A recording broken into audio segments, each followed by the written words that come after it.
Alright guys, that concludes the second segment. We're a little over on time, so we'll take a couple questions for the panel if you guys would like to come up. Alright, so y'all might see you got plenty of time. Oh, okay. I've got you.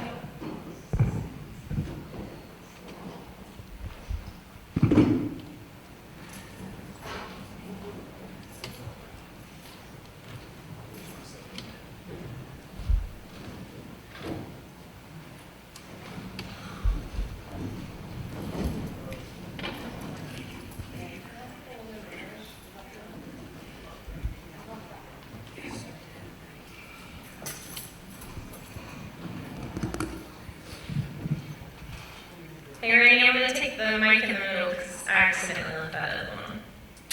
I'm sorry. Is that okay? Yeah. Okay. Just want to make sure for our best everybody's eardrums. Okay, any questions from the crowd? We can take a couple.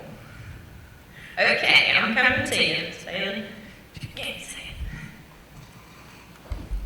You can't see it, and I accidentally left that here. I want to thank all of you who served, and I think for those of us who did not serve, it would be remiss not to take this opportunity to ask you, what one piece of advice would you give to those of us who are trying to preserve your stories and trying to teach students how to tell your stories? You guys can go on down the line if you want. We'll just start with Dr. Boggess and head to the right. I'm so sorry, you first.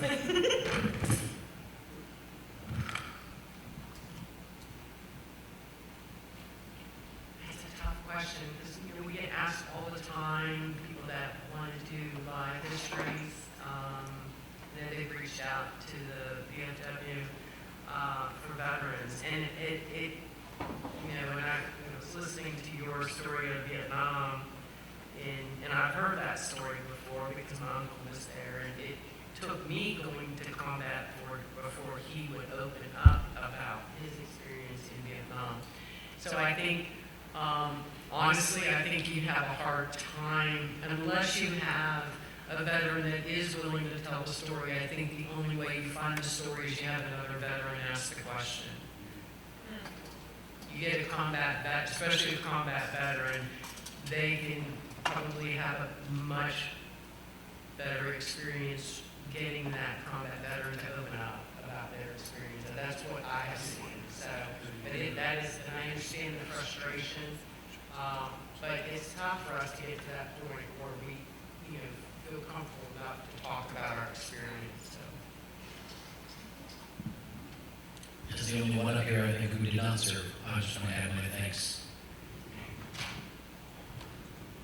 Yes, I agree with Dr. Boggess. We really talk about it because there's a lot of things that I could tell you about that I experienced as a female, and we didn't have the things in place that we do now for females. It was rough coming in early, and I'm not gonna lie, I see mental health now from my deployments because I don't think necessarily as me getting older, it's just places I was at, things that I did see and experience, it just stay with me, and I didn't have mental health services available to talk to. I might be one of the statistics myself, so I'm grateful for that. But I would trade my life in the military. I miss it. Go back in, I would. But, I'm not physically and mentally able to do what I used to do. So I'm grateful. Okay. You guys want I to don't think we got the question on this end. We just Oh, okay. It was basically, if I could sum it up, what's a good way for us on the outside we've not served to preserve the type of stories that you guys told today? How can we help preserve your story? That summarize it pretty good. Okay. Well, I think one of the main things is to get these combat veterans to talk about it. 2 years ago, I wouldn't have been able to even talk about this. And it's still hard today.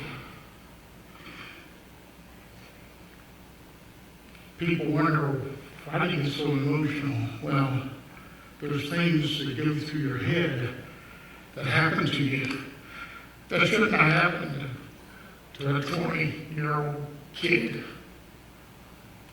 And those things stick with you for your life. But we still need to talk about it, get them out there. And it is therapeutic to talk about stuff like this. And that's the key, is to get the combat veterans especially to talk about their experiences, what happened to them. And the thing is, when this individual dies, all these personal stories die with him.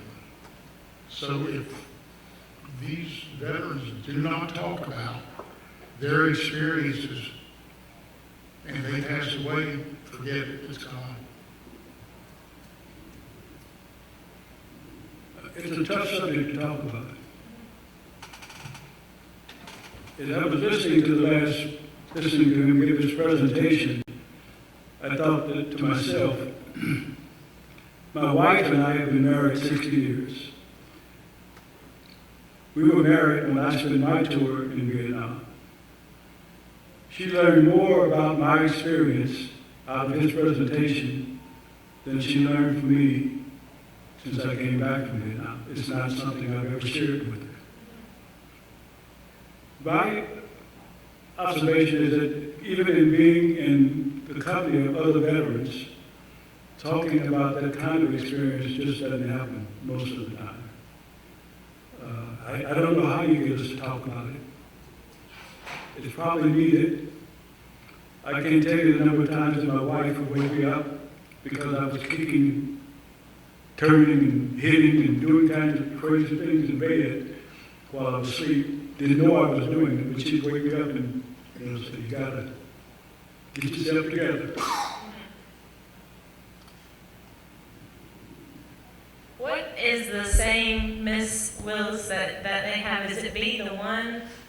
Is that, you said there was a saying in the suicide prevention. You said there was a saying in the suicide prevention training. Is it called be the one? The current one is be the one. Be the one. Okay, I think that we should all, this is just me, my personal opinion, just be the one and be a buddy to a veteran. That's all I got to offer. Are there any other questions from the crowd? We are a little over, so don't, okay.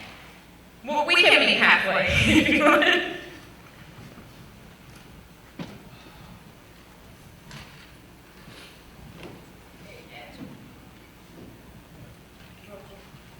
For those of you who did serve, appreciatively, I thank you. I served 10 years in the West Virginia Air National Guard. I never had to go into a hostile environment, but every assignment that I had was secret.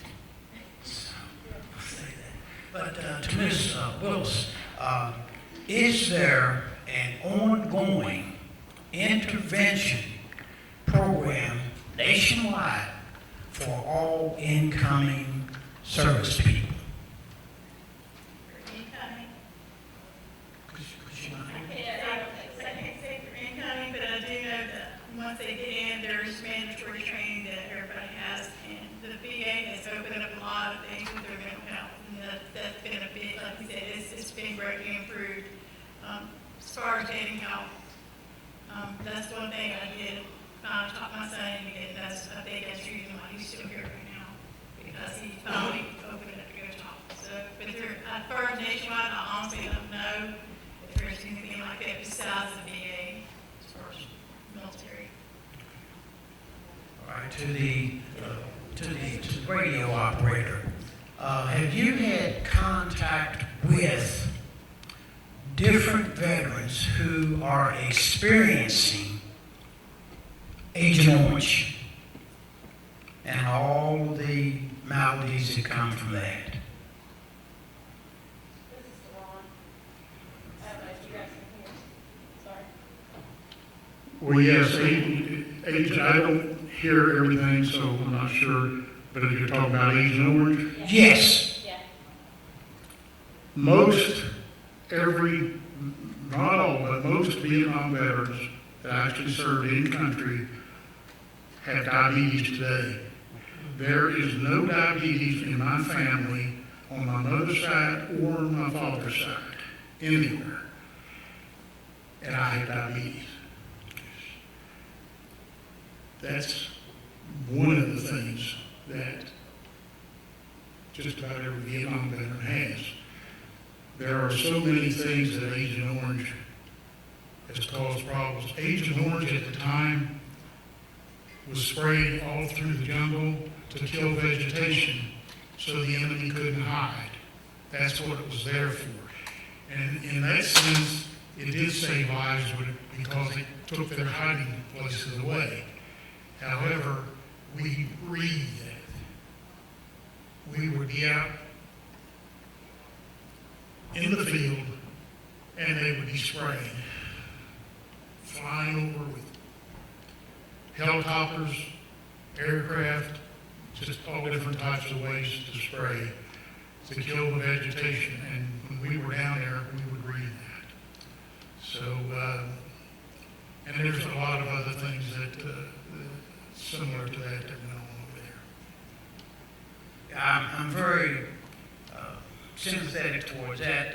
My middle brother was a Vietnam veteran, and once it was validated that he did have Agent Orange and started to go downhill, the number of maladies that he faced, we can't name them all.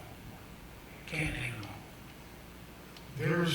There's a whole list of ailments, cancers, and so forth that are connected with Agent Orange, and they're adding to that list daily. The thing is, for 25 to 30 years after we got back, they didn't even recognize that it was even a problem. And if you mention Agent Orange, they would say there's no such thing. Well, now they're admitting it is, and they're starting to realize that all these ailments are directly connected to being exposed to Agent Orange. And the VA is doing such a great job today. I kind of criticized the VA hospitals back when we came back. I came back in '66. Just to give you an example, I went to the Huntington VA hospital, and if I had a 10 o'clock in the morning appointment, I'd be there at 4 o'clock. Today, sometimes I'm out of there before my appointment time. So they have improved so much, and they are admitting every few months they'll add more ailments to the Agent Orange list and recognize that these veterans have a problem because of the Agent Orange. So it is improving. Colonel Ledbetter, you very demonstratively shared with us the obstacles that the black veterans faced once they got out, going all the way back to all the wars. That treatment that they received, or freedoms that they weren't allowed, was that a definite reflection of America as a whole in every sector of society for blacks to attempt to continue to live? Regarding the Jim Crow, post-Reconstruction, right on up to coming home from Vietnam, coming home from the Gulf War.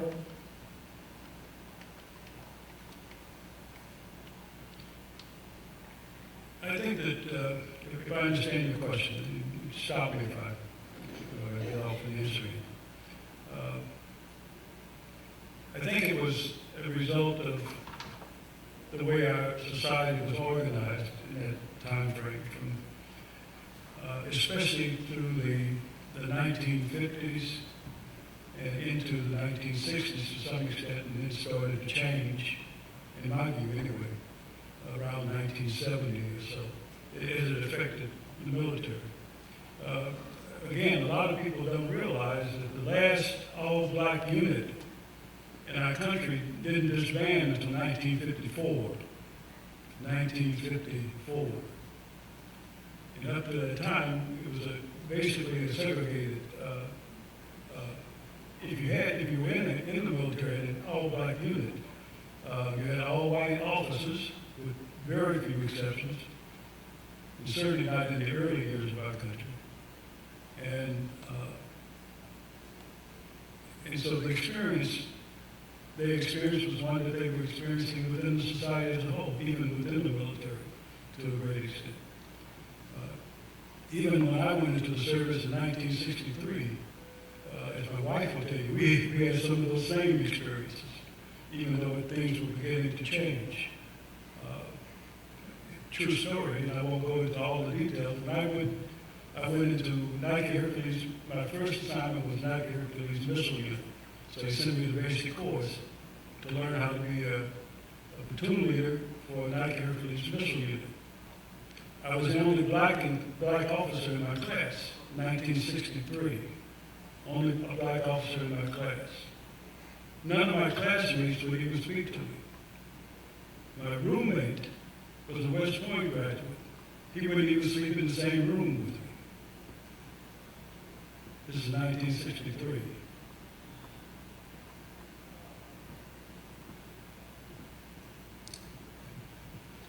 Thanks for your time.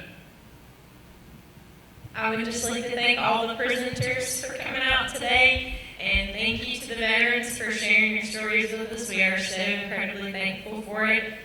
Please give them a round of applause. Thank everybody for coming.